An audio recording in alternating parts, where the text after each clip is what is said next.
Hello ನಮಸ್ಕಾರ ಸ್ನೇಹಿತರೆ, welcome back to my YouTube channel. ಎಲ್ಲರೂ ಹೇಗಿದ್ದೀರಾ? ಎಲ್ಲರೂ ಚೆನ್ನಾಗಿದ್ದೀರಾ ಅಂತ ಭಾವಿಸ್ತಾ ಇವತ್ತಿನ ಬ್ಲಾಗ್ನ ಶುರು ಮಾಡ್ತಾ ಇದ್ದೀನಿ. ಸೊ ಇವತ್ತಿನ ಬ್ಲಾಗ್ ಬಂದು ಸೋಮವಾರ ಮತ್ತು ಮಂಗಳವಾರದ ಬ್ಲಾಗ್ ಆಗಿರುತ್ತೆ. ಸೊ 2 ದಿವಸ ವೀಡಿಯೋ ಸ್ಕಿಪ್ ಮಾಡಿದ್ದೀನಿ, ಬಟ್ ಯಾತಕ್ಕೆ ಅಂತ ರೀಸನ್ ಮುಂದೆ ಹೇಳ್ತೀನಿ. ಸೊ ವೀಡಿಯೋನ ಎಲ್ಲೂ ಸ್ಕಿಪ್ ಮಾಡಿದೆ ನೋಡಿ ಸ್ನೇಹಿತರೆ. ಸುಮಾರಷ್ಟು ಜನ ಬೆಳಗಿನ ತಿಂಡಿ ಏನು ತೊಗೋತೀರಾ ಅಂತ ಕೇಳ್ತಾ ಇರ್ತೀರ. ಸೊ ನೋಡಿ, ನನ್ನ ಬೆಳಗಿನ ಪ್ಲೇಟಲ್ಲಿ ಆಲ್ಮೋಸ್ಟ್ ಹೀಗೆ ಇರುತ್ತೆ. ಫ್ರೂಟ್ಸ್ಗಳು, ತರಕಾರಿ. ಇವತ್ತು ಕುಕುಂಬರ್ ಖಾಲಿ ಆಗಿತ್ತು. ಸೊ ಉಪ್ಪಿಟ್ಟು ಮಾಡಿದ್ದೆ ಬೆಳಗ್ಗೆನೆ. ಉಪ್ಪಿಟ್ಟು ಜೊತೆಗೆ ಈ ಥರ ವೆಜಿಟೇಬಲ್ಸು, ತರಕಾರಿಗಳನ್ನೆಲ್ಲ ಇಟ್ಕೊಂಡು ತೊಗೋತೀನಿ. ಸೀಸನ್ ಫ್ರೂಟ್ಸ್ ಎಲ್ಲನೂ ಕೂಡ ತೊಗೋತೀನಿ. ಸೊ ಬೆಳಗ್ಗೆನೆ ಕೆಲಸ ಎಲ್ಲ ಮುಗಿಸಿ ಇದು ಮಧ್ಯಾಹ್ನ ಶೂಟ್ ಮಾಡ್ಕೋತಾ ಇರೋದು. ಸುಜಿತ್ಗೆ ಒಂದು ಟಾಯ್ಸ್ನ ತರಿಸಿದ್ದೆ, ತುಂಬ ಚೆನ್ನಾಗಿದೆ. ನಿಮ್ಗೆ ಯಾರಿಗಾದ್ರೂ ಬೇಕು ಅಂತ ಅಂದರೆ, ನಾನು ಇದನ್ನು ಮೀಶೋನಲ್ಲಿ ತರಿಸಿದ್ದು.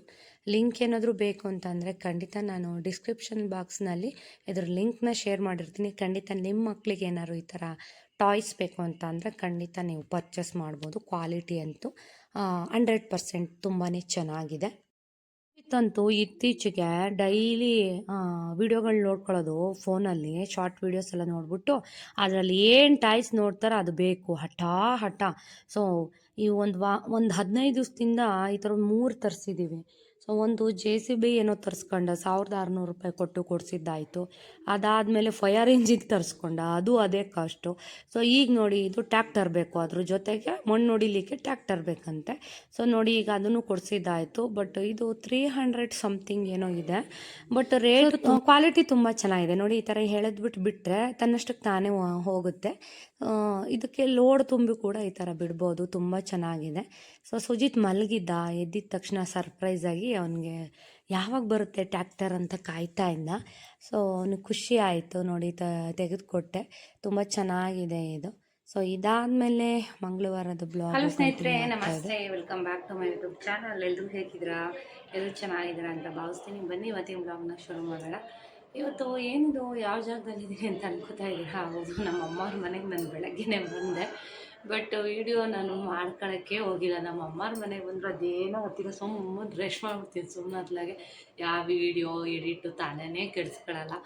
ಮಲ್ಕೊಂಬಿಟ್ಟಿದೆ ಬಂದು ಊಟ ಮಾಡಿ. ಇವಾಗ ಟೈಮ್ 3:30. ಸೊ ಇವಾಗ ರೋಹಿತ್ ಯಾಕ್ರಿ ವೀಡಿಯೋ ಮಾಡ್ತಾಯಿಲ್ಲ ಅಂತ ಕೇಳ್ತಾ ಇದ್ದ. ಸೊ ಇನ್ನೊಂದೇನು ಅಂದರೆ, ತುಂಬ ಬೇಜಾರಾಗಿದ್ದೇನು ಅಂತಂದರೆ, ನೀಟು ಎಕ್ಸಾಮು ರೋಹಿತ್ ತುಂಬ ಚೆನ್ನಾಗಿ ಮಾಡಿದ್ದ. ಬಟ್ ಈ ಸಲ ನೀಟು ಪೇಪರ್ ಲೀಕ್ ಆಗಿದೆ. ತುಂಬ ಬೇಜಾರು ಮಾಡ್ಕೊಂಡು ಕೂತ್ಕೊಂಡ. ಸೊ ಅದಕ್ಕೋಸ್ಕರ ನನಗೆ ತುಂಬ ಬೇಜಾರಾಯಿತು. ನನಗೂ ಯಾಕೋ ಬೇಜಾರಾಗಿಸ್ಕೊಂಡು ಅಂದ್ಕೊಂಡೆ. ತುಂಬ ಎಫರ್ಟ್ ಹಾಕಿ ನೀಟ್ ಎಕ್ಸಾಮ್ ಚೆನ್ನಾಗಿ ಮಾಡಿದ್ದ. ಲೀಕ್ ಆಗಿದೆ, ಮತ್ತೆ ಓದಬೇಕು, ಮತ್ತೆ ಬರೀಬೇಕು. ಎಕ್ಸಾಮ್ ಎಲ್ಲ ಮುಗೀತಲ್ಲ ಅಂತ ಟೆನ್ಷನ್ ಫ್ರೀ ಆಗಿರೋಣ ಅಂತ ರೋಹಿತ್ ಕರ್ಕೊಂಡು ಅಮ್ಮನ ಮನೆಗೆ ಬಂದರೆ ಈ ಕತೆ ಆಯಿತು. ತುಂಬ ಬೇಜಾರಾಯಿತು. ಮತ್ತೆ ಓದ್ಕೋಬೇಕು ಅಂತ ಬೇಜಾರು ಮಾಡ್ಕೋತಿದ್ದ ರೋಹಿತ್. ಸೊ ಬರೆಯಪ್ಪ, ನೋಡೋಣ ಯಾವ್ದು ಸಿಗುತ್ತೆ ಅದಕ್ಕೆ ಹೋಗುವಂತೆ. ನಾವೇನು ಇದಕ್ಕೆ ಹೋಗಬೇಕು, ಮೆಡಿಕಲ್ ಇದಕ್ಕೆ ಹೋಗಬೇಕು ಅಂತ ಏನಿಲ್ಲ. ಅವನಿಗೊಂದೇನೋ ಆಸೆ ಇತ್ತು ಅಂತ ನಾವು ಬರೆಯಪ್ಪ ಅಂತ ಹೇಳಿದ್ವಿ ಅಷ್ಟೆ. ಬಟ್ ಬಂದರೆ ಬರಲಿ, ಇಲ್ಲ ಅಂದರೆ ತೊಂದರೆ ಇಲ್ಲ. ಓದಲಿಕ್ಕೆ ಬಹಳ ಆಪ್ಷನ್ಸ್ ಇದೆ.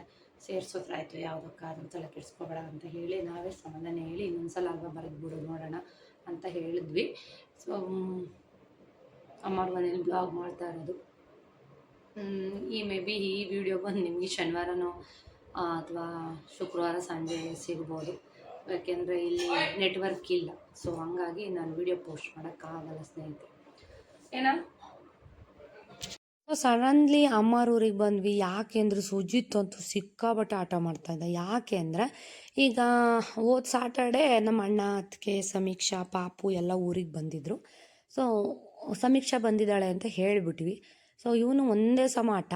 ಸಮೀಕ್ಷಾ ಇದ್ದಾಳೆ, ಆಟ ಆಡೋಕೆ ಹೋಗ್ಬೇಕು. ಇಲ್ಲಿ ಯಾವುದೂ ಮಕ್ಕಳಿಲ್ಲ ನೋಡಿ ನಮ್ಮ ಮನೆ ಹತ್ರ. ಅದಕ್ಕೆ ಸಮೀಕ್ಷೆನ ಜೊತೆ ಆಟ ಆಡೋಕೆ ಹೋಗ್ಬೇಕು. ನಾವು ಹೋಗೋಣ, ಮಾಮವ್ರು ಬಂದಿದ್ದಾರೆ, ನಾವು ಹೋಗೋಣ ಅಂತ ಹಠ. ಸೊ ನಾವು ಹೋಗೋ ಅಷ್ಟರಲ್ಲಿ ಪಾಪು ಅವರೆಲ್ಲರೂ ಸೋಮವಾರನೇ ಊರಿಗೆ ಹೋಗಿದ್ದರು. ಅದಕ್ಕೆ ಎಲ್ಲರೂ ಬರ್ತಿರ್ತಾರೆ. 15 ದಿವ್ಸಕ್ಕೊಂದು ಸಲ ಬರ್ತಾರೆ, ಕೆಲವೊಂದು ಸಲ ವಾರಕ್ಕೊಂದು ಸಲ ಬರ್ತಾ ಇರ್ತಾರೆ. ಆಲ್ಮೋಸ್ಟ್ ಇಲ್ಲೇ ಇರ್ತಾರೆ. ಸೊ ಇವನಿಗೆ ಆಸೆ, ನಮ್ಮ ಅಣ್ಣಂಗೆ ಕಂಡ್ರೆ ಗೊತ್ತಲ್ಲ ಎಷ್ಟು ಪ್ರೀತಿ ಅಂತ. ಸೊ ಸಮೀಕ್ಷಂಗೆ ಕಂಡ್ರಂತೂ ಇನ್ನೂ ತುಂಬ ಇಷ್ಟ. ಎಲ್ಲರೂ ಅಷ್ಟೇ ಇಷ್ಟಪಡ್ತಾನೆ. ಸೊ ಹಂಗಾಗಿ ಇವ್ನದೊಂದು ಹಠಕ್ಕೆ ಆಮೇಲೆ ನಮ್ಮಪ್ಪ ಬೇರೆ ಸುಮ್ಮನೆ ಫೋನ್ ಮಾಡಿ ರಜೆ ಎಲ್ಲ ಮುಗಿತಾ ಬಂತು ಇನ್ನೂ ಮಗು ಕರ್ಕೊಂಬರಲಿಲ್ಲ ಅಂತ ಬೇಜಾರು ಮಾಡ್ಕೊತಿದ್ರು. ಸರಿ ಅಂತ ಹೇಳ್ಬಿಟ್ಟು ಕರ್ಕೊಂಬಂದ್ವಿ. ನೋಡಿ ಸಡನ್ಲಿ ಬಟ್ಟೆ ಪ್ಯಾಕ್ ಮಾಡ್ಕೊಂಡೇನೆ ಊಟ ಮಾಡಿ ಕೆಲಸ ಶುರು. ಸುಜಿತ್ತು ನೋಡಿ ಇನ್ನು ನನ್ನ ಹತ್ರ ಅಂತೂ ಇನ್ನು ಬರಲ್ಲ. ನಮ್ಮ ಅಮ್ಮನಿಂದನೇ ಸುತ್ತಾ ಇರೋದೆ. ನಮ್ಮ ಅಮ್ಮ ಎಲ್ಲಿರ್ತಾರಲ್ಲಿ, ತೋಟಕ್ಕೆ ಹೋಗಲಿ ಎಲ್ಲನೂ ಹೋಗಲಿ, ಹಳೆ ಮನೆ ಹತ್ರ ಹೋಗಲಿ, ವಾಶ್ರೂಮ್ಗೆ ಹೋಗು ಬಿಡಲ್ಲ, ಅಲ್ಲೇ ಕುಂತಿರ್ತಾನೆ ಹೋಗಿ. ನಮ್ಮ ಅಮ್ಮ ಅಂದರೆ ಅದು ಯಾಕೆ ಇಷ್ಟು ಹಚ್ಕೊಂಡಿದ್ದಾನೋ ಗೊತ್ತಿಲ್ಲ, ಅಷ್ಟು ಇಷ್ಟ ನಮ್ಮ ಅಮ್ಮನ ಕಂಡ್ರೆ ಅವನಿಗೆ. ಈಗ ನೋಡಿ ನಾಳಿನ ವೀಡಿಯೋನಲ್ಲಿ ನೋಡಿ ಎಷ್ಟು ಅಳ್ತಿದ್ದಾನೆ ವಾಪಸ್ ಮನೆಗೆ ಕರ್ಕೊಂಬರ್ಬೇಕಾದ್ರೆ ಅಂತ ನಿಮ್ಗೆ ವೀಡಿಯೋನಲ್ಲಿ ತೋರಿಸ್ತೀನಿ ನೋಡಿ.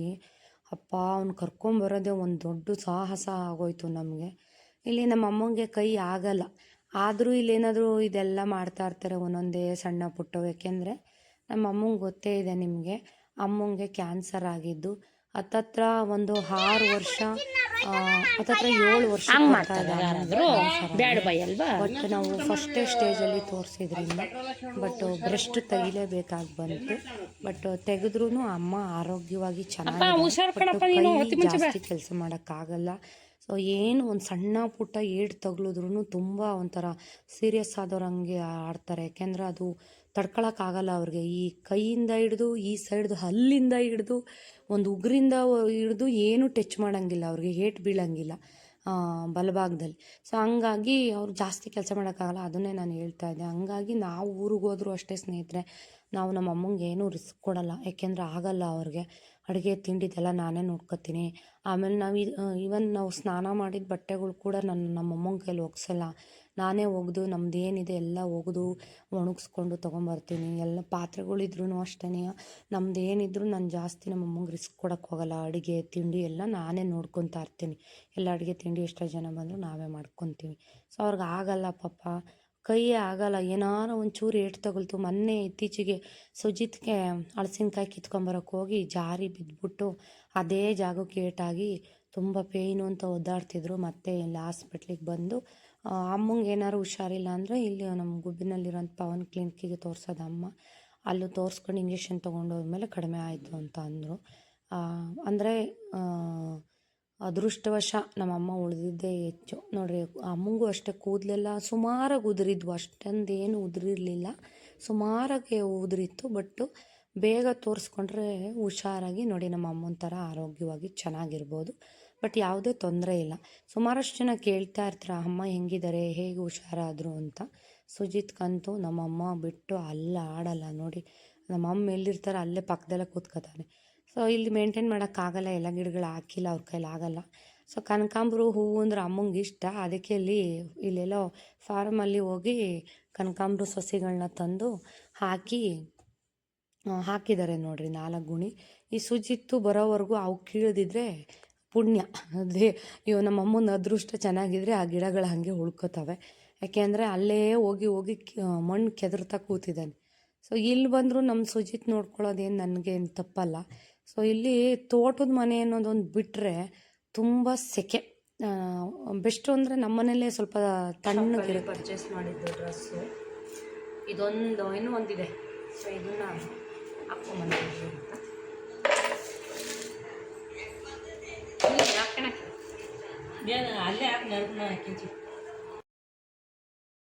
ವಾತಾವರಣ ಚೆನ್ನಾಗಿದೆ. ಬಟ್ಟು ತುಂಬ ಸೆಕೆ, ತಣ್ಣಗಂತ ಇಲ್ಲವೇ ಇಲ್ಲ. ನಮ್ಮನೇ ಬೆಸ್ಟ್ ಅನಿಸುತ್ತೆ. ನಮ್ಮ ಗುಬ್ಬಿಲಿರೋ ಮನೆ ಸದಾ ತಣ್ಣಗಿರುತ್ತೆ. ನನಗೆ ಅಮ್ಮನ ಮನೆಗೆ ಹೋದರೆ ಹೊಸ ಜಾಗ, ದೇವರನ್ನೇ ನಿದ್ದೆ ಬರಲ್ಲ. ಆಮೇಲೆ ನಮ್ಮನೇಲಿ ಸ್ವಲ್ಪ ಬೆಡ್ಡೆಲ್ಲ ತುಂಬ ಸಾಫ್ಟ್ ಇದೆ ನೋಡಿ. ಮಲಗಿ ಅಭ್ಯಾಸ ಆಗಿ ಇಲ್ಲಿ ಅಮ್ಮರ ಮನೇಲಿ ಸ್ವಲ್ಪ ಹಾರ್ಡು ಬೆಡ್ಡು. ಸೊ ಮಲಗಿಬಿಟ್ರಂತೂ ನಿಜ ನಿದ್ದೆ ಬರಲ್ಲ. ಬ್ಯಾಕ್ ಪೇಯ್ನ್ ಅಂತೂ ಎದ್ದು ಕೂತ್ಕೊಳ್ಳೋಕ್ಕಾಗಲ್ಲ, ಅಷ್ಟೊಂದು ಸ್ಟಾರ್ಟ್ ಆಗ್ಬಿಡುತ್ತೆ ನನಗೆ. ಸೊ ಇಲ್ಲಿ ಬಂದರೆ ನಮ್ಗೆ ಇರೋಕ್ಕೆ ಇಷ್ಟ, ಆದರೆ ಬೆಡ್ಡು ನಮ್ಗೆ ಅಡ್ಜಸ್ಟ್ ಆಗಲ್ಲ. ಮಲಗೋಕ್ಕೆ ಯೋಚನೆ ಮಾಡ್ತಾ ಇರ್ತೀನಿ, ಯಾಕೆಂದರೆ ಸಹಿಸೋಕ್ಕಾಗಲ್ಲ, ಅಷ್ಟು ಪೇಯ್ನ್ ಸ್ಟಾರ್ಟ್ ಆಗ್ಬಿಡುತ್ತೆ ನನಗೆ, ಬ್ಯಾಕ್ ಪೇಯ್ನು. ನೋಡು ಗೊತ್ತಲ್ಲ ಕೆಲವ್ರಿಗೆ, ಅಡ್ಜಸ್ಟ್ ಆಗಲ್ಲ ಕೆಲವ್ರಿಗೆ. ನಾನು ಹೇಳಿದ್ನಲ್ಲ ನಮ್ಮ ಅಮ್ಮರವ್ರಿಗೆ ಹೋದರೆ ನನಗೆ ವೀಡಿಯೋ ತೊಗೊಳಕ್ಕೆ ಇಂಟ್ರೆಸ್ಟ್ ಇರಲ್ಲ. ಬಟ್ ಆದ್ರೂ ಇಲ್ಲಿ ವಾತಾವರಣ ತೋರಿಸ್ಬೇಕು ಅಂತ ಸಣ್ಣ ವೀಡಿಯೋಸ್ ಅಥವಾ ಕೆಲವೊಂದು ವೀಡಿಯೋ ಕ್ಲಿಪ್ಪಿಂಗ್ಸ್ನ ತೊಗೊಂಡಿರ್ತೀನಿ. ಸೊ ನಮ್ಮಮ್ಮ ಬಂದಿದ್ದ ತಕ್ಷಣ ಚಿಕನ್ ಸಾರು, ಮುದ್ದೆ, ಅನ್ನ ಮಾಡಿದರು, ಊಟ ಮಾಡಿದ್ವಿ. ಸಂಜೆಗೆ ಬಿರಿಯಾನಿ ಮಾಡು ಮಕ್ಕಳಿಗೆ ಅಂತ ಅಂದರು. ಸೊ ಗೊತ್ತಲ್ಲ, ಸೊ ಜಿತಿಗೆ ಬಿರಿಯಾನಿ ಅಂದರೆ ಇಷ್ಟ. ಸೊ ಹಂಗಾಗಿ ಚಿಕನ್ ತಂದು ಮಗಳು ಬರಲಿ ಅಂತ ಕಾಯ್ಕೊಂಡು ಕೂತಿದ್ರು. ಯಾಕೆಂದರೆ ನಮ್ಮ ಅಮ್ಮಂಗೆ ಅಷ್ಟೊಂದು ಮಾಡ್ತಾರೆ ಬಿರಿಯಾನಿ, ಅಷ್ಟೊಂದು ಟೇಸ್ಟ್ ಬರೋಲ್ಲ. ಅವರಿಗೆ ತಿನ್ನಂಗಾದರೂ ಅಷ್ಟೇ ನನ್ನ ಕರೆದ್ಬಿಟ್ಟು ಮಾಡಿಸ್ಕೊಂಡು ತಿಂತಾರೆ, ಇಲ್ಲ ಅಂದರೆ ನಮ್ಮ ಮನೆಗೆ ಬಂದು ತಿನ್ಕೊಂಡು ಹೋಗ್ತಾರೆ. ಅಷ್ಟೊಂದು ಟೇಸ್ಟ್ ಬರೋಲ್ಲ. ನಾನು ಮಾಡೋದಂದ್ರೆ ತುಂಬ ಇಷ್ಟ. ಸೊ ಹಾಗಾಗಿ ಇವಾಗ ನೋಡಿ ಎಲ್ಲ ರೆಡಿ ಮಾಡ್ಕೊಡ್ತಾ ಇದ್ದೀನಿ. ಬಂದಿದ್ದ ತಕ್ಷಣ ಮಾಡೋಣ ಅಂದ್ಕೊಂಡೆ, ಇಲ್ಲ ಸಂಜೆಗೆ ಮಾಡೋಣ, ಬಿಸಿ ಬಿಸಿ ತಿನ್ಬೋದು ಅಂತ ಅಂದರು. ಸರಿ ಅಂತ ಟೈಮ್ ಆಲೆ ಸಂಜೆನೇ ರೋಯ್ತು ಇಲ್ಲಿಂದನೇ ನಮ್ಮ ಅಪ್ಪನ ಗಾಡಿ ತೊಗೊಂಡು ಜಿಮ್ಗೆ ಹೋಗಿ ಬರ್ತೀನಿ ಅಂತ ಹೋದ. ಯಾಕೆಂದರೆ ಹತ್ರ, ಇಲ್ಲಿಂದನೇ ಏನಂತ ದೂರ ಏನಿಲ್ಲ. ಸರಿ ಅವ್ನು ಬರೋ ಅಷ್ಟರಲ್ಲಿ ಮಾಡಿಡೋಣ ಅಂತ ಹೇಳ್ಬಿಟ್ಟು ಇನ್ನೂ ಸ್ವಲ್ಪ ಚಿಕನ್ನ ಎತ್ತಿಟ್ಟು, ಜಾಸ್ತಿ ಆಗ್ಬಿಡುತ್ತೆ, ಮಧ್ಯಾಹ್ನ ಎಲ್ಲ ತಿಂದಿದ್ದೀವಿ, ಈಗ ಯಾರು ತಿಂತಾರೆ ಜಾಸ್ತಿ ಅಂತ ಬರೀ ಇದು ಚಿಕನ್ ಬಿರಿಯಾನಿ ಮೊಸರು ಬಜ್ಜಿ ಮಾಡಿಬಿಟ್ಟು ರೋಹಿತ್ತು ಸ್ವಲ್ಪ ನಾಳೆ ಏನೋ ಗ್ರೇವಿ ಮಾಡ್ತೀನಿ ಅಂತ ಎತ್ತಿಟ್ಕೊಂಡ. ನಮ್ಮ ಅಮ್ಮ ಮನೆಗೆ ಬಂದರೆ ಸ್ನೇಹಿತರೆ ಎಷ್ಟು ಲೇಜಿ ಆಗ್ಬಿಡ್ತೀನಿ ನಾನು ಅಂದರೆ, ವಡ್ಡಿ ಥರ ಆಗೋಗ್ಬಿಡ್ತೀನಿ. ಟೈಮಿಗೆ ಕರೆಕ್ಟಾಗಿ ಯಾವುದೇ ಡಯಟ್ ಅಂತೂ ಬಿಡಿ, ಯಾವುದೇ ಕಾರಣಕ್ಕೂ ಫಾಲೋ ಮಾಡಲ್ಲ ನಮ್ಮ ಅಮ್ಮವ್ರ ಮನೆಗೆ ಬಂದ್ರಂತೂ. ಕಾಫಿ ಟೀ ಎಲ್ರಿಗೂ ಮಾಡಿಕೊಡೋದು, ಕುಡಿಯೋದು ನನಗೆ ಅಭ್ಯಾಸ ಇಲ್ದಿದ್ರೂ ಖುಷಿಗೆ ಎಲ್ಲರ ಜೊತೆಗೂ ಕುತ್ಕೊಂಡು ಕುಡಿಯೋದು. ಆಮೇಲೆ ಎಲ್ಲ ಊಟ ಮಾಡೋದು, ಏನು ಕಟ್ ಮಾಡೋದಿಲ್ಲ ನಾನು. ಟೈಮಿಗೆ ಕರೆಕ್ಟಾಗಿ ಸ್ನಾನ ಇಲ್ಲ, ಪೂಜೆ ಇಲ್ಲ, ತಿಂಡಿ ಅಡುಗೆ ಎಲ್ಲ ಟೈಮಿಗೆ ಕರೆಕ್ಟಾಗಿ ಮಾಡಿರ್ತೀವಿ. ಬಟ್ ತಿನ್ನೋದೆಲ್ಲ ಲೇಟು, ಎಲ್ರಿಗೂ ಬಡಿಸಿ ಎಲ್ರಿಗೂ ಮಾಡಿಕೊಟ್ಟು ಅದೊಂಥರ ಖುಷಿ. ಎಲ್ಲರೂ ಸೇರಿಕೊಂಡು ಊಟ ತಿಂಡಿ ಜೊತೆಗೆ ಎಲ್ಲರೂ ಕೂರಿಸಿ ಇಟ್ಬಿಡ್ತೀನಿ. ಇನ್ನು ಊಟ ಬಡಿಸ್ಬಿಡ್ತೀನಿ ಎಲ್ರಿಗೂ ಕೂರಿಸಿ, ಅಂದರೆ ನಮ್ಮಪ್ಪ, ರೋಹಿತು, ಸುಜಿತು, ನಮ್ಮ ಮನೆಯವರು ಎಲ್ಲರೂ ಕೂರಿಸಿ ಇಟ್ಬಿಡ್ತೀನಿ. ಸೊ ಇಲ್ಲಿ ಟೀ ಇಟ್ಟಿದ್ವಿ. ಸೊ ನನ್ನ ಮಗನ ಎಲ್ಲೇ ಹೋದರೂ ನಾನು ಮುದ್ದು ಮಾಡೋದಂತೂ ಬಿಡೋಕ್ಕಾಗಲ್ಲ ನೋಡಿ, ಮುದ್ದಾಗಿ ಮಾತಾಡ್ತಿರ್ತಾನೆ. ಸುಜಿತ್ ಏನು ಮಾತಾಡ್ತಾನೆ ಅಂತ ನೋಡಿ ಅಜ್ಜಿ ಮನೆಗೆ ಹೋದ್ಮೇಲೆ ನಮ್ಮ ಅಮ್ಮನ್ನ ನಿಮಗೆ ಪರಿಚಯ ಮಾಡಿಸ್ಕೊಡ್ತಾ ಇದ್ದೇನೆ. ಇವ್ರು ಯಾರು ಏನು ಎತ್ತ ಅಂತ. ನಮ್ಮ ಅಮ್ಮಂಗೆ ನಗು ನಾನು ನೋಡಿ ಕಲ್ತ್ಕೊಂಡಿದ್ದೀನಿ ಫುಲ್ಲು ಬ್ಲಾಗ್ ಮಾಡೋದು, ಇವನೇ ಮಾಡೋದು ಅಂತ ಹೇಳ್ತಾರೆ.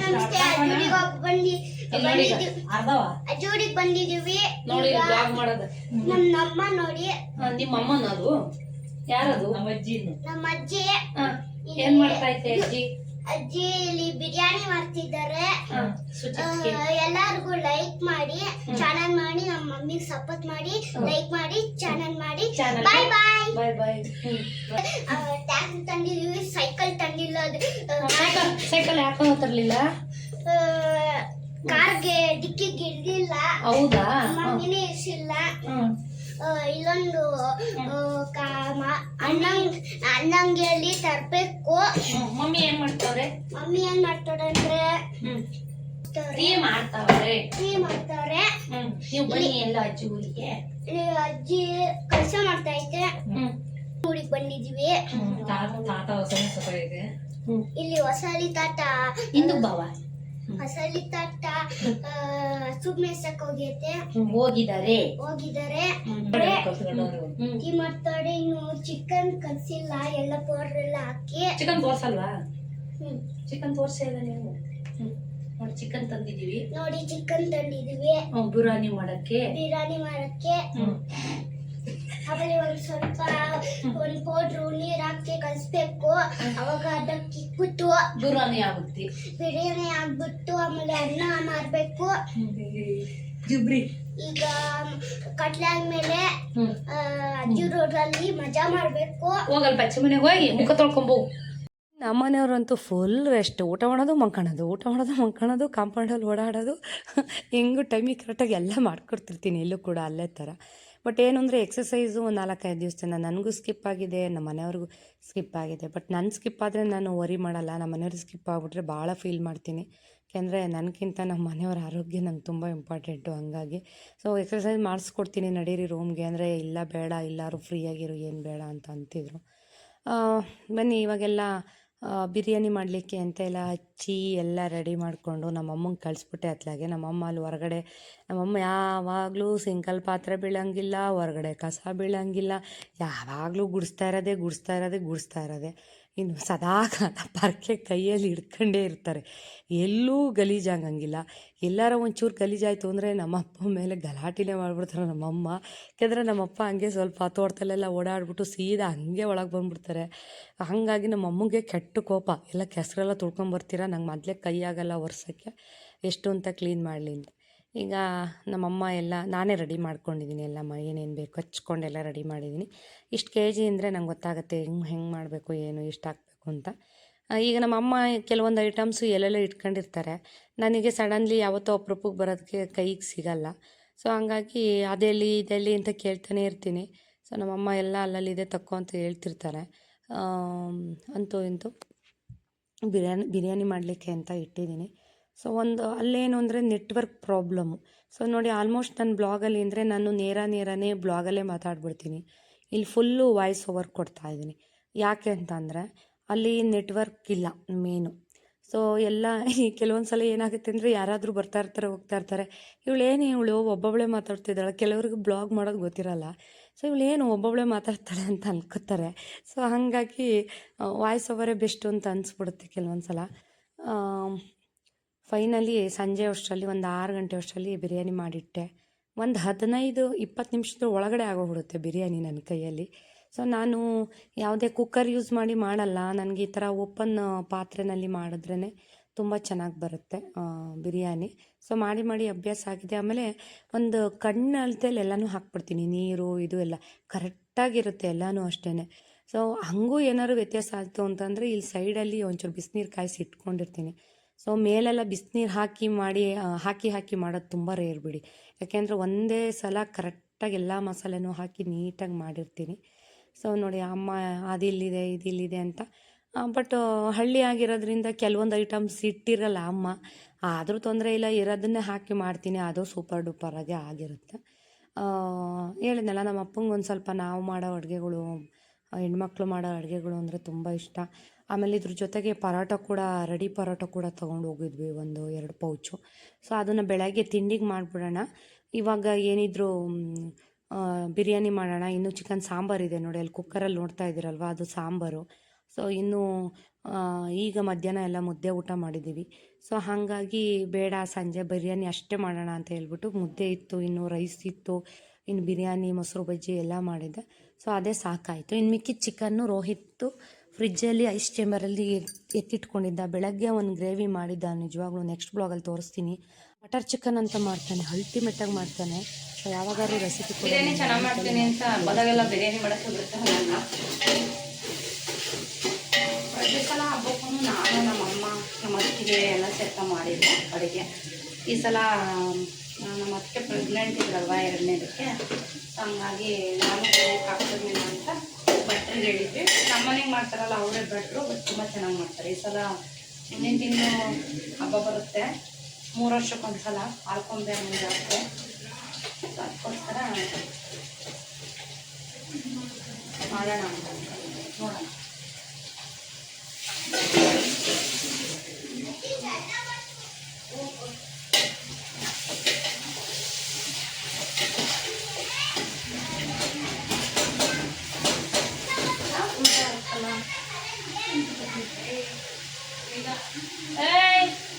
ಏನದು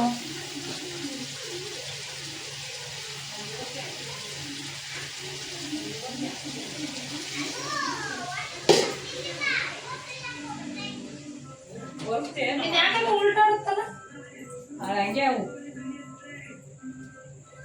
ಪಾತ್ರೆ ತಾಳ್ಮೆ ಹಂಗಿರೋದು. ಬಿರಿಯಾನಿ ಹೇಗಾಗಿದೆ ನೋಡುವ.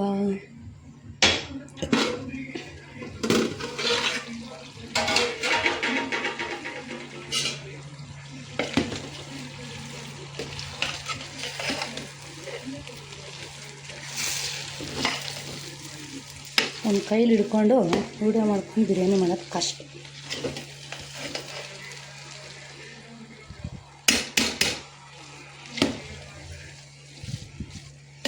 ಇದೇ ನೀರಿಗೆ ಸರಿ ಹೋಗುತ್ತೆ. ಸ್ವಲ್ಪ ಸಣ್ಣೂರಿ ಮಾಡಿಬಿಟ್ರೆ ಸೂಪರ್ ಡೂಪರ್ ಬಿರಿಯಾನಿ ರೆಡಿ. ಮುಚ್ಚಿ ಈ ಥರ ಒಂದು ಸ್ವಲ್ಪ ವೆಯ್ಟ್ ಏರಿದ್ರೆ ಅಮ್ಮ ನೋಡ್ಕೊತಿರ್ತಾರೆ ಸುಜಿತ್ನ. ಆದರೂ ನನಗೆ ಮನಸ್ಸಲ್ಲಿ ತಳವಳ, ಏಕೆಂದರೆ ಒಂಚೂರು ಸೌಂಡ್ ಇಲ್ಲ ಅಂದರೆ ಇಲ್ಲೇನೋ ಮಾಡ್ತಿರ್ತಾನೆ ಅಂತ ಭಯ ಆಗ್ತಿರುತ್ತೆ. ಏಕೆಂದರೆ ನಿಂತ ಕಡೆ ನಿಲ್ಲಲ್ಲ, ಕುಂತ ಕಡೆ ಕೂರಲ್ಲ. ಇಲ್ಲಿ ಹಳೆ ಮನೆ ಹತ್ರ ಬಂದು ಸೇರ್ಕೊಂಡ್ಬಿಟ್ಟಿದ್ದಾನೆ. 1-2 ಸಲ ಇಲ್ಲಿ ಕೋಳಿಗಳು ಸಾಕಿರೋದಕ್ಕೆ 1-2 ಸಲ ಹಾವುಗಳು ಕೂಡ ಇಲ್ಲಿ ಸೇರ್ಕೊಂಡ್ಬಿಟ್ಟಿದ್ವು ಹಳೆ ಮನೆಯಲ್ಲಿ. ಸೊ ಹಳೆ ಬ್ಲಾಗ್ ನೋಡ್ತಾ ಇದ್ದರೆ ನಿಮ್ಗೆ ಖಂಡಿತ ಗೊತ್ತಾಗುತ್ತೆ ಅಮ್ಮನ ಮನೆ, ಹಳೆ ಮನೆ ಹೇಗಿದೆ, ಏನು ಎತ್ತ, ಇಲ್ಲಿ ವಾತಾವರಣ ಹೇಗಿದೆ ಎಲ್ಲನೂ ನಾನು ತೋರಿಸ್ತೀನಿ. ಯಾರಿಗೆಲ್ಲ ಹಳ್ಳಿ ವಾತಾವರಣ ಇಷ್ಟ ಆಗುತ್ತೆ ದಯವಿಟ್ಟು ಕಮೆಂಟ್ ಮಾಡಿ. ಸೊ ಕಮೆಂಟ್ ಮಾಡ್ಬೋದು ನೀವು, ಏಕೆಂದರೆ ಕಮೆಂಟ್ ಬಾಕ್ಸ್ ನಿಮ್ಮದೇ. ಏಕೆಂದರೆ ಸೊ ನಿಮ್ಮ ಅಭಿಪ್ರಾಯನ ತಿಳಿಸಿ ಅಂತ ಕೇಳ್ತೀನಿ. ಸುಮಾರಷ್ಟು ಜನ ಅದನ್ನು ಬರೆಯೋದಕ್ಕೂ ಕೂಡ ಹಿಂದು ಮುಂದೆ ನೋಡ್ತಾ ಇರ್ತೀರ. ಸೊ ಇದೆಲ್ಲ ನಮ್ಮ ತಂದೆ ಮತ್ತು ನಮ್ಮ ಚಿಕ್ಕಪ್ಪದಿವ್ರದ್ದು ಎಲ್ಲ ಭಾಗ ಮಾಡಿದ್ದಾರೆ. ಸೊ ಅವ್ರದ್ದು ಎಲ್ಲರದು ಒಂದೇ ಕಡೆ ಇದೆ. ಎಲ್ಲರದು ಅಡಿಕೆ ತೋಟ. ಇದು ಅಮ್ಮವ್ರದ್ದು ಹಳೆ ಮನೆ. ನೋಡಿ ಎಲ್ಲ ಅಡಿಕೆ ತೋಟಗಳೆಲ್ಲ ದೊಡ್ಡವೇನೆ. ಇನ್ನು ಆ ಮನೆ ಮೇಲೆ ಕುಂಬಳು ಗಿಡ ಹಬ್ಸಿದ್ದಾರೆ ನಮ್ಮಮ್ಮ. ಸೊ ಸುಜಿತ್ ಅಂತೂ ಗೊತ್ತಲ್ಲ, ನಮ್ಮ ಅಮ್ಮನ ಹಿಂದೆ ಸುತ್ತಿದ್ದೆ ಯಾವ ಬಿಸಿಲು ಮಳೆ ಗಾಳಿ ಏನೂ ನೋಡಲ್ಲ. ಮಕ್ಕಳಿಗೆ ತಾತ ಅಜ್ಜಿ ಅಂದರೆ ಅದು ಯಾಕೆ ಇಷ್ಟೊಂದು ಒಲವು ಪ್ರೀತಿನ ನನಗಂತೂ ಗೊತ್ತಿಲ್ಲ. ಇನ್ನು ಕೋಳಿ ಓಡಿಸಾಡೋದು. ಇನ್ನು ನಮ್ಮ ಅಪ್ಪ ಬರ್ತಾರೆ ನೋಡಿ, ನಮ್ಮ ಅಪ್ಪ ಅಂತೂ ಬಿಡಿ ತೋಟದ ಕೆಲಸದಲ್ಲಿ ಯಾರೂ ಟೀಚರ್ ಅಂತ ಅನ್ನೋದೇ ಇಲ್ಲ. ಅವ್ರನ್ನ ಫುಲ್ಲು ತೋಟದ ಕೆಲಸದಲ್ಲಿ ಮಗ್ನರಾಗ್ಬಿಟ್ಟಿರ್ತಾರೆ. Full hard work. ಒಂದು ಸೆಕೆಂಡ್ ಇಷ್ಟು ಬಿಸಿಲಲ್ಲೂ ಒಂದು ಸೆಕೆಂಡ್ ಕೂರಲ್ಲ. ಅದಕ್ಕೆ ತೋಟ ಎಲ್ಲ ಅಷ್ಟು ಚೆನ್ನಾಗಿಟ್ಟಾರೆ ನಮ್ಮಪ್ಪ. ನೋಡಿ ನಮ್ಮ ಅಪ್ಪಂಗೆಲ್ಲ ಹಸು ಹೊಡ್ಕೊಂಡು ಹೋಗ್ತಿದ್ರೆ ಅದನ್ನು ಬಿಡಲ್ಲ, ನೀರು ಕುಡ್ಸೋಕೆ ಹೋಗ್ತಾ ಇದ್ದಾರೆ. ಕೋಟ್ಲೆ. ಇನ್ನು ಈ ಕರು ಅಂತೂ ಭಾಳ ಮುದ್ದಾಗಿದೆ. ಒಂದೇ ಒಂದು ಕರು ಇದೆ ಇದು. ಸೊ ಇವರು ಹಸು ಎಲ್ಲ ಸಾಕೋಕ್ಕೆ ಇಂಟ್ರೆಸ್ಟ್ ಇಲ್ಲ. ಬಟ್ ಏನು ಅಂತಂದರೆ ಹಾಲಿಗೆ ಪ್ರಾಬ್ಲಮ್ಮು. ಇಲ್ಲಿ ಹೊಸಳ್ಳಿಗೆ ಹೋಗಬೇಕು ಹಾಲು ತರೋಕ್ಕೆ ಎಲ್ಲ. ಸೊ ಹಾಗಾಗಿ ಒಂದೇ ಒಂದು ಹಸು ಇಟ್ಕೊಂಡಿದ್ದಾರೆ ನಮ್ಮಮ್ಮ. ಅದು ಮಾರ್ತೀವಿ ಅದನ್ನು ಅಂತ ಹೇಳ್ತಾಯಿದ್ರು. ಇನ್ನು ನಮ್ಮ ಅಪ್ಪ ಇರೋದೇ ಹಾಗೆ, ದಯವಿಟ್ಟು ಯಾರು ಏನು ಅಂದ್ಕೋಬೇಡಿ. ಏಕೆಂದರೆ ಹಾರ್ಡ್ ವರ್ಕ್ ಮಾಡೋರು, ತೋಟದ ಕೆಲಸ ಮಾಡೋರು, ಹೆವಿ ತೋಟದ ಕೆಲಸ ಮಾಡೋರು ಹಾಗೆ ಇರ್ತಾರೆ. ಸೊ ಅದಕ್ಕೂ ಒಂದು ಕಮೆಂಟ್ ಹಾಕ್ಬಿಟ್ಟಿರ. ಯಾಕೆಂದರೆ ತುಂಬ ಶ್ರಮ ಜೀವಿ ಅಂತ ಹೇಳ್ತೀನಿ ಯಾವಾಗಲೂ ಅಷ್ಟೇ. ಒಂದು ಸೆಕೆಂಡ್ ನಮ್ಮಪ್ಪ ಮನೇಲಿ ಕೂರಲ್ಲ. ಎಲ್ಲ ತೋಟದ ಕೆಲಸ, ಅಷ್ಟೊಂದು ತೋಟ ಎಲ್ಲ ಒಬ್ಬರೇ ಮೇಂಟೈನ್ ಮಾಡ್ತಾರೆ ನೋಡಿ. ನೀರು ಹಾಯಿಸೋದು, ಹಸು ಕರು. ಯಾಕೆಂದರೆ ನಮ್ಮಮ್ಮಂಗೆ ಆಗಲ್ಲ. ಒಂದು ಹೇಳಬೇಕು ಅಂತಂದರೆ ಏನು ಅಂದರೆ, ಇಷ್ಟು ತೋಟದ ಮನೆಯಲ್ಲಿದ್ದರೂ ಕೂಡ ನಮ್ಮಮ್ಮನ ಕೈಯಲ್ಲಿ ನಮ್ಮಪ್ಪ ನಿಜವಾಗ್ಲೂ ಹಸು ಕೆಲಸ ಮಾಡಿಸೋದಾಗಲಿ, ಈ ಸಗಣಿ ಕೆಲಸ ಮಾಡಿಸೋದಾಗಲಿ, ಇದೆಲ್ಲ ನಮ್ಮಪ್ಪ ಒಂದು ದಿವಸಕ್ಕೂ ನಮ್ಮಮ್ಮನ ಕೈಯಲ್ಲಿ ಮಾಡಿಸಿಲ್ಲ. ಎಲ್ಲ ನಮ್ಮಪ್ಪನೇ ಮಾಡ್ತಾರೆ. ಏನಿದ್ರು ಮನೆ ಕೆಲಸ, ಈ ಥರ ಸಿಂಪಲ್ ಕೆಲಸಗಳಷ್ಟೇ ನಮ್ಮಮ್ಮ ಮಾಡೋಕ್ಕಾಗೋದು. ಅವ್ರ ಕೈ ಆಗಲ್ಲ ಮಾಡೋಕ್ಕೆ. ಸೊ ಎಲ್ಲ ನಮ್ಮಪ್ಪನೇ ಮಾಡ್ತಾರೆ. ಇನ್ನು ಈ ಗುಲಾಬಿ ಗಿಡ ಅಂತೂ ಬಹಳ ಬ್ಲಾಗ್ಗಳಲ್ಲಿ ತೋರಿಸಿದ್ದೀನಿ. ಬಟ್ ಈ ಚಿಗುರ್ಸೋದು ತುಂಬ ಕಷ್ಟ. ಚಿಗುರಿದ್ರೆ ಚೆನ್ನಾಗಿ ಹೂ ಬಿಡುತ್ತೆ. ಸೊ ಮಳೆಗಾಲದಲ್ಲಿ ತಂದು ಹಾಕಬೇಕು. ಸೊ ಇದ್ಯಾರೋ ಲೈನ್ ಮ್ಯಾನು ಮಹಾ ಬುದ್ಧಿವಂತ ಅಂತ ಅನಿಸುತ್ತೆ. ಆ ಸ್ವಿಚ್ಚಿಗೆ ಪೇಂಟ್ ಡಬ್ಬನ ಇಟ್ಟು ಹೇಗೆ ಮಾಡಿದ್ದಾರೆ ನೋಡಿ. ಇವನಂತೂ ಬಿಡಿ ಒಂದು ಸೆಕೆಂಡ್ ಸುಮ್ಮನೆ ಕೂರಲ್ಲ. ಶರ್ಟ್ ತೆಗಿಬೇಡಪ್ಪ ಮೈಯೆಲ್ಲ ಕಪ್ಪಗಾಗುತ್ತೆ ಅಂದ್ರೂ ಶರ್ಟ್ ಬಿಸಾಕಿ ಓಡಾಡ್ತಾರೆ. ಬಿರಿಯಾನಿ ಕೂಡ ಬಿಸಿ ಬಿರಿಯಾನಿ ಸೂಪರ್ ಡೂಪರಾಗಿ ರೆಡಿ ಆಗೋಯ್ತು. ಒಂದು 20 ನಿಮಿಷಕ್ಕೆಲ್ಲ ನೋಡಿ ಇಷ್ಟೊಂದು ಬಿರಿಯಾನಿ ಮಾಡಿದ್ದೀನಿ. ಸೊ ಇನ್ನು ಚಿಕ್ಕಪ್ಪರ ಮನೆಗೂ ಒಂದು ಸ್ವಲ್ಪ ಕೊಟ್ಟು ಬಂದರು. ಸೊ ಇನ್ನು ಸೀರಿಯಲ್ಲು ಹಾಕ್ಕೊಂಡು ನೋಡ್ತಾಯಿದ್ರು ನಮ್ಮನೆಯವರು. ರೋಹಿತ್ತು ಜಿಮ್ಗೆ ಹೋಗಿದ್ದಾನೆ. ಸುಜಿತ್ತು ನಮ್ಮ ಅಪ್ಪನ ಜೊತೆ ಕೋಳಿ ಎಲ್ಲ ಗೂಡುಗೆ ಕೂರ್ಸ್ಬರಕ್ಕೆ ಹೋಗಿದ್ದಾನೆ. ಕೋಳಿಗಳ್ನ ಓಡಿಸಾಡೋದು. ನಮ್ಮಪ್ಪ ಒಂದೊಂದು ಕೋಳಿಗೆ ಒಂದೊಂದು ಹೆಸರಿಟ್ಟಿದ್ದಾನೆ. ಸೊ ನೀರು ಕುಡಿಯೋದು, ಆಟ ಆಡೋದು, ಇಲ್ಲ. ರೋಹಿತ್ತು ಬಂದಿದ್ದಾನೆ. ಇನ್ನು ಇವತ್ತಿನ ಬ್ಲಾಗು ಬಿರಿಯಾನಿ ತಿಂದು ಸೀರಿಯಲ್ ನೋಡಿ. ಸೊ ಹೀಗೇ ಹೋಯ್ತು. ಇಂಟ್ರೆಸ್ಟ್ ಇದ್ದರೆ ನಾಳಿನ ಬ್ಲಾಗು ಕಂಟಿನ್ಯೂ ಆಗುತ್ತೆ, ನಾಳೆ ಬ್ಲಾಗಲ್ಲಿ. ಸೊ ವಿಡಿಯೋ ಹೀಗೆ ಕಂಟಿನ್ಯೂ ಆಗುತ್ತೆ. ಹೀಗೆ ವಿಡಿಯೋಗಳನ್ನ ನೋಡ್ತಾ ಇರಿ, ಸಪೋರ್ಟ್ ಮಾಡ್ತಾ ಇರಿ. ಸೊ ಏನಾದರೂ ಹೇಳಬೇಕು ಅಂದರೆ ಕಮೆಂಟ್ ಮುಖಾಂತರ ಬರೆಯೋದನ್ನು ಮರಿಬೇಡಿ. ನಿಮ್ಮ ಕಮೆಂಟ್ಗೋಸ್ಕರ ವೆಯ್ಟ್ ಮಾಡ್ತಾ ಇರ್ತೀನಿ. ಸೊ ಗೊತ್ತಲ್ಲ, ವಿಡಿಯೋ ಇಷ್ಟ ಆದರೆ ಲೈಕ್ ಮಾಡಿ, ಚಾನಲ್ಗೆ ಸಬ್ಸ್ಕ್ರೈಬ್ ಮಾಡಿ. ಮತ್ತು ಮುಂದಿನ ಬ್ಲಾಗಲ್ಲಿ ಸಿಗ್ತೀನಿ. ಮತ್ತು ಮುಂದಿನ ಬ್ಲಾಗಲ್ಲೂ ಕೂಡ ಅಮ್ಮವ್ರ ಮನೆದೇ ಬ್ಲಾಗ್ ಇರುತ್ತೆ. ಸೊ ಕಾಯ್ತಾ ಇರಿ ಸ್ನೇಹಿತರೆ, ಮತ್ತೆ ಸಿಗೋಣ. ಬಾಯ್.